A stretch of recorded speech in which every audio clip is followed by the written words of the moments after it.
Pairing এর মাধ্যমেই কবুতরের জাত উন্নয়ন হয়।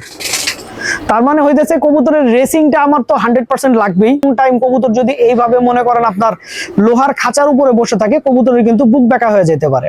ওই কবুতরের বাচ্চা ওই ডিমের উপরে পটি করে দেয়, তাইলে কিন্তু মনে করেন ওই ডিম থেকে আর কিন্তু বাচ্চা পাওয়া যাবে না। আমি যদি এটা নিয়ে হাঁটিও না, ঠিক আছে, দেখবেন নড়বে না। দেখছেন, এই যে নড়ে না, দেখেন। তাহলে ও সারাক্ষণ আমার কান্দে বসে থাকবে, আস্তে আস্তে কান খুঁচায় দেয়, সেই মজা লাগে। আসসালামু আলাইকুম দর্শকবৃন্দ, কি অবস্থা সবার, কেমন আছেন আপনারা? আপনাদের সবাইকে আমার নতুন একটা ভিডিওতে স্বাগতম। দর্শকবৃন্দ, বেশ কিছুদিন আগে আপনাদেরকে আমি একটা কবুতর দেখাইছিলাম, যেই কবুতরটা আমি বলছিলাম যে এইটা আসলে একটা, এই কবুতরটা আমি আমার একটা ছোট ভাইকে কিনে দিয়েছিলাম। কিনে দেওয়ার পর আসলে এই কবুতরটা আপনার ওর বাসায় অনেক ভালো রেজাল্ট করে। পরবর্তীতে আসলে আমি ওই কবুতরটা কিনা নেই।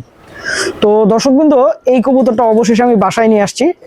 বাসায় নিয়ে আসছি বলতে আসলে ঢাকায় নিয়ে আসছি বহুত আগে। এই কবুতরটা রাজশাহীতে ছিল, কিন্তু আনার পরে শরীফ নিয়ে চলে গেছিল। তো যেই কারণে আসলে আপনাদেরকে দেখানো হয় নাই। শরীফ বাচ্চা টাচ্চা করে আমারে দিল। তো এখন এই কবুতরটা আমার বাসায় আছে। তো মাশাআল্লাহ, কবুতরটার গায়ের কালারটা আমার খুব ভালো লাগে। একেবারে পুরনো জাতের বাঘা কবুতর বলতে যা বোঝায়, একদম পুরনো জাতের বাঘা কবুতর। এবং অল সাইড কবুতরটা পাল্লা দেওয়া হয়েছে। এখন আমি হয়তো আমার মতো এটার পেয়ারিং করব। আর আসলে পেয়ারিং এর মাধ্যমেই কবুতরের জাত উন্নয়ন হয়। তার মানে হইতেছে কবুতরের রেসিংটা আমার তো 100% লাগবেই। রেসিং জিনিসটা থাকতে হবে। প্লাস হচ্ছে মনে করেন যে কবুতরটাকে আরো কিভাবে স্ট্রং করা যায়।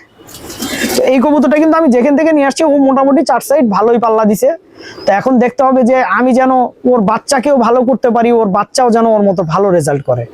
আরেকটা খুব জরুরি বিষয় আপনাদের সাথে একটু শেয়ার করি। অনেক সময় দেখা যায় কি যে আমাদের বাসায় কবুতরের বাচ্চা ফোটে।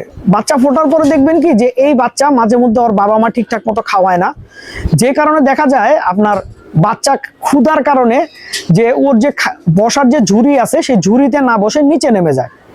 সেক্ষেত্রে কিন্তু আপনার যদি এইভাবে ঝুড়িতে নেমে যায়, লং টাইম কবুতর যদি এইভাবে মনে করেন আপনার লোহার খাঁচার উপরে বসে থাকে, কবুতরের কিন্তু বুক ব্যাকা হয়ে যেতে পারে।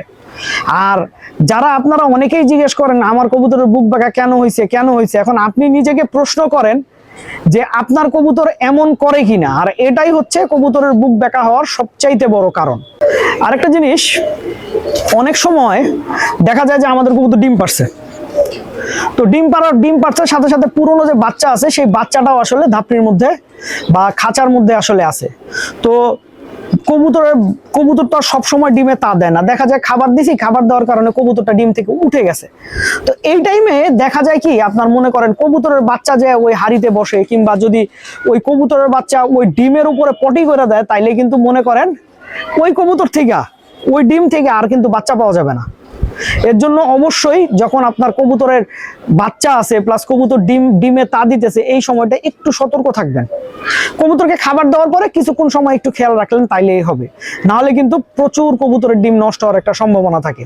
আরেকটা জিনিস, আপনারা এই যে আমার কাছে দেখতেছেন, এটার সাথে কিন্তু আমার খুব ভালো ফ্রেন্ডশিপ হয়ে গেছে, বুঝছেন। এত সুন্দর ফ্রেন্ডশিপ হয়েছে যে আমি যদি এটা নিয়ে হাঁটিও না, ঠিক আছে, দেখবেন নড়বে না। দেখছেন, এই যে নড়ে না, দেখেন। তাহলে ও সারাক্ষণ আমার কান্দে বসে থাকবে, আস্তে আস্তে কান খুঁচায় দেয়, সেই মজা লাগে। তা আমি এখন চিন্তা করতেছি যে এটারে সারাক্ষণ মাঝে মধ্যে নিয়ে বাইরেও ঘুরতে যাব। তা আপনাদের কাছে এই কবুতরটা পছন্দ হয়েছে, আপনারা সবাই এই কবুতরটা একটা সুন্দর নাম দিবেন।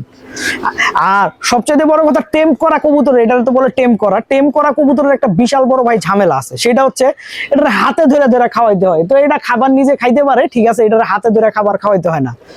তো যাই হোক, আপনারা সবাই আসলে সুস্থতা কামনা করবেন, এবং এইভাবেই যেন ওর সাথে আমাদের ছাদের একটা সুন্দর সম্পর্ক গড়ে ওঠে, এটা দোয়া করবেন। দর্শকবৃন্দ, ভিডিওটা আমি এখানেই শেষ করছি। আপনারা সবাই ভালো থাকবেন, 5 ওয়াক্ত নামাজ পড়বেন। আসসালামু আলাইকুম।